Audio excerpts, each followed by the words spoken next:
Hey guys, welcome back to the channel. It's me, Tallulah, and this week's video I'm so excited to film. This is how to become one. So if you are new to the cheer world, welcome.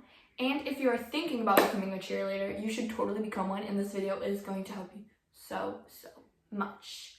So remember, if this video helps you, remember to like, maybe even subscribe if you want to. But without further ado, I'm going to stop rambling and we're going to get into the video. So the first thing I'm going to be talking about is where to go for cheerleading. Because there might be a lot of places in your area, so it might be a little overwhelming. Or there might not be like any places at all in your area. So you might not know where to go. Now I go to Top Gun. But there are a lot of other cheerleading places around me. So how I found where I was going to go to cheerleading is I searched up on the internet good cheerleading places in where I live or by where I live. And it'll give you a whole bunch of lists. You can read reviews. And even you can try out a place. And if you don't like it, you can try another one until you find the one that you really like and you want to stick with. Most cheerleading places have like trial classes to do.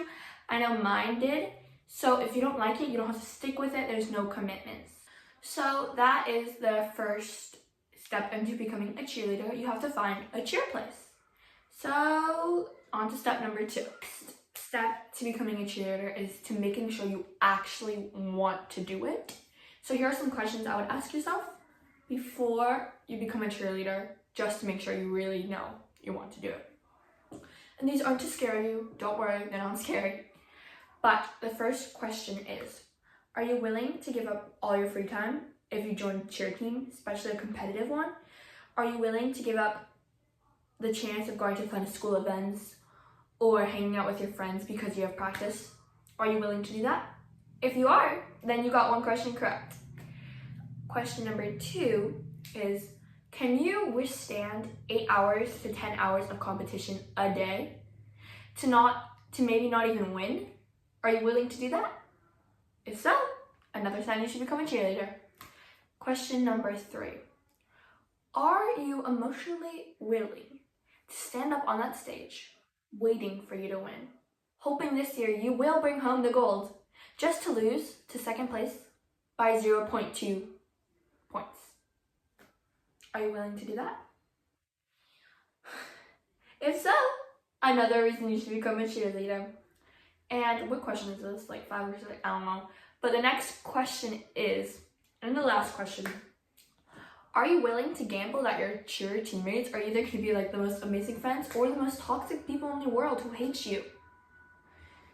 If so, well, you should become a cheerleader. And if you answered all those questions and you know you don't care what it takes and you want to become one, then that is a great sign you should become one. So if you got all these questions yes, then you should become a cheerleader. And on to the third step. So step number 3 of becoming a cheerleader is tryouts. So if you have decided that you want to take the next step into becoming a cheerleader on a cheer team, you're going to have to go through tryouts. So these are the tips for tryouts. So what should you wear to tryouts? You should wear something bright if they didn't already tell you what to wear, because some cheer places might make you wear a certain like color or a certain thing so you look all like in uniform. But if you can wear whatever you want, wear something bright. Don't stand out by wearing sweatpants though. Wear cheer clothes, but wear a bright color, because the judges are more likely to remember you if you're wearing brighter color if you look different. Because in my experience, most people for tryouts are wearing black or like stuff with rhinestones. So I would avoid those stuff and wear something bright and fun. So the next step for tryouts is being positive. You want to be happy. You don't want to be like, ugh. You want to show the judges you're happy and you're a good team player. So cheer on those other girls. Don't be jealous of them. Don't think they're better than you. Don't be mean to them because they are better than you. Most of them will be really good. Be happy for them. Cheer them on. If they get a good compliment, go like, yes, girl. So be positive. And step number 3, practice your skills and own them. So let's say you do a cartwheel, round off, front handspring. I don't know if that cartwheel, round off, front handspring. Cartwheel, round off, back handspring. Let's say that's your tumbling pass.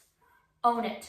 Practice it every day. Like once a day, try to practice it or practice it a lot so you know how to do it. Because when you come to the day of the cheer tryouts, you don't want to like only practice it a couple times. And if you mess up, don't be like, oopsies, like don't make an excuse. Don't say anything. Unless they ask you something or they ask you to go again, then you say something. But if you mess up, act like it didn't happen.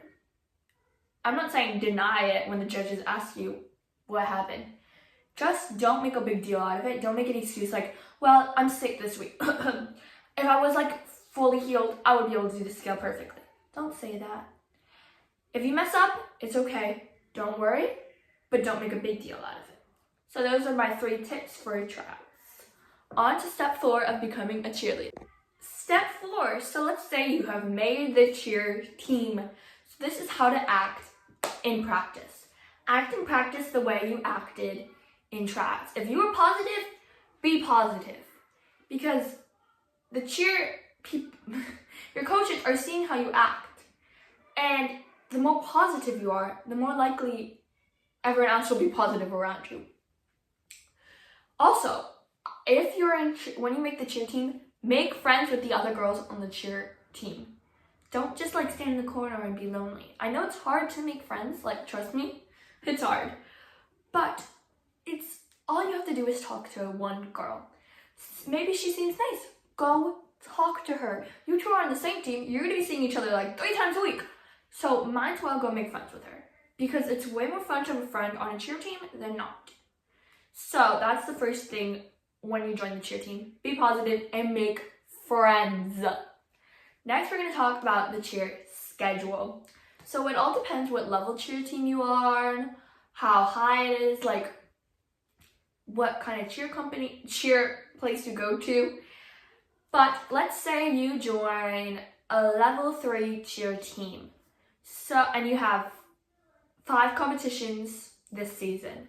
You'd probably be practicing about three times a week, a minimum. But that doesn't mean your coaches can't call in and register, like tell your parents, okay, we're gonna have an extra practice today. So you gotta make sure you're able to go to these practices. And you can only miss probably about 1 or 2 practices, minimum, like that's all maximum. So make sure you can do this. Talk to your coaches, communicate if you're not going to be able to do this, if you're going to be out of town, if something has come up, communicate with them. Tell them, because you don't want to be like missing one day and they'll be like, where are they? What is going on? Communicate so they know you want to be here.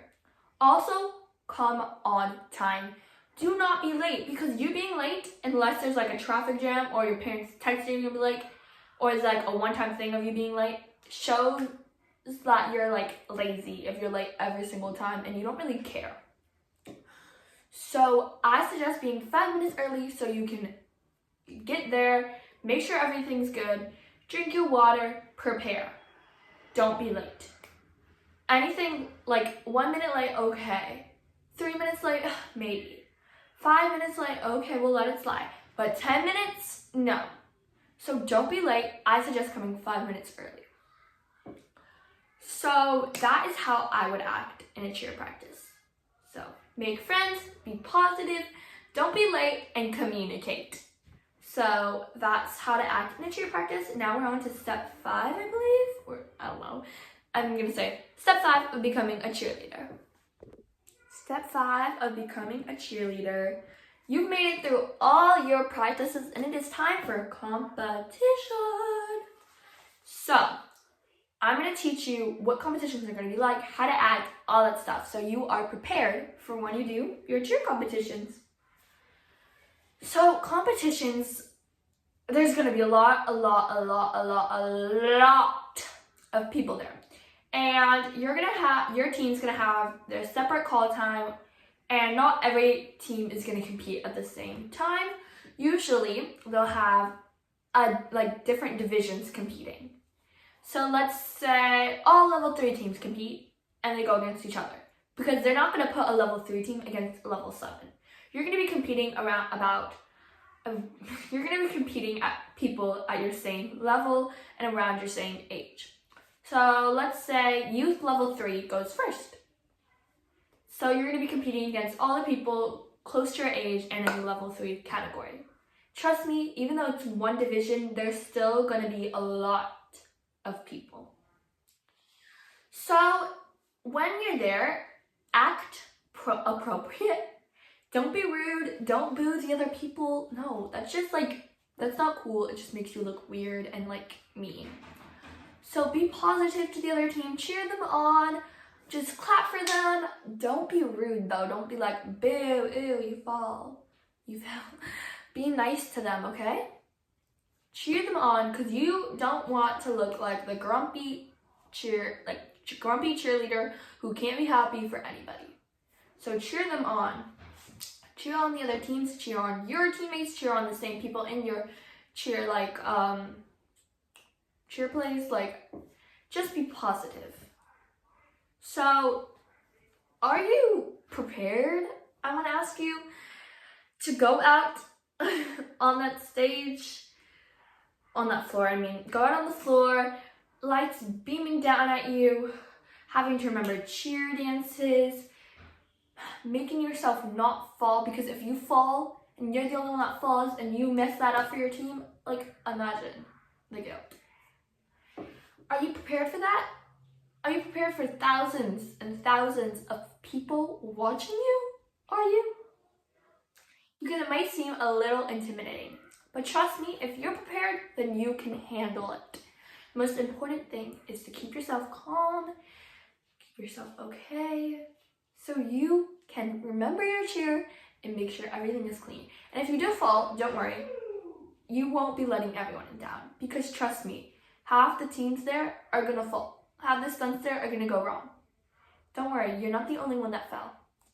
So if you fall from a stunt, or your flyer falls, or you mess up, or you fall out of a tumbling pass, or you don't do a jump on time, don't worry, you're not the only one messing up. So I think that's all of my tips to act in competition. Right? Yeah.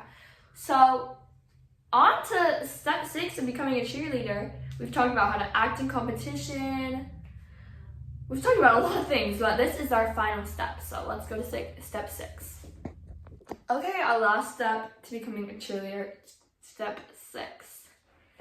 So we've talked about a lot of things, as I said. We've talked about where to find your cheer place if you want to be a cheerleader, how to act in cheer tryouts, how to act in cheer practices, what to expect for cheer competitions, and our last step, step 6, Step 6 is, drumroll please, how to look like a cheerleader and what to look like when you're going to practices and what to wear. So most cheer places, at least my cheer place, once you get on the team, they'll give you an outfit to wear. But if not, if you can wear whatever you want, I suggest wearing a skirt, an athletic skirt, and an athletic top. Don't wear a top like this, because that could easily rise up. Wear a nice fitting formed athletic top. A great place to buy cheer clothes is at Rebel Cheer. They're actually amazing. I bought one of my first cheer outfits from them, and I'm obsessed with it. So if you can wear whatever you want, wear athletic clothes. Don't wear sweatpants, trust me. Now cheer shoes. Most cheer places will give you cheer shoes, but if not, they have a lot of inexpensive cheer shoes on Amazon, or they have some at Rebel Cheer if you want to get more high quality ones. So now we're going to talk about your hair. So most cheer places, or at least at mine, you're required to wear a high ponytail to every cheer tryouts. So make sure your hair is always up. Do not wear it down. If you're not required to wear a high ponytail, you can wear a side. braid. I don't really think you should wear a bun. You can, but I mostly suggest wearing a high ponytail because, yeah. And don't have long acrylic nails. I know acrylic nails are super pretty, super cute. I wish I could have acrylic nails. But especially if you're a base, when you catch them, you can risk cutting your flyers. And sometimes I see on the cheer floor that some acrylic nails like popped off from tumbling and stuff. So don't waste your money on acrylic nails because they're just gonna fall off or you're gonna scratch somebody in a stunt. So that is basically how to show up to cheerleading. Oh, also bring a water bottle. Bring one. That is the last thing. So how to show up to cheerleading, I'm gonna do a quick recap. If you don't have a uniform, wear athletic clothes, wear your cheer shoes, wear your hair up, and bring a water bottle. Oh, and no acrylic nails. So yeah, that is step 6. So those are all my 6 steps into becoming a cheerleader. If this video helped, remember to like and maybe even subscribe. Maybe. I hope to see you all next week. I love you all. Have fun, I guess. I don't know. Bye.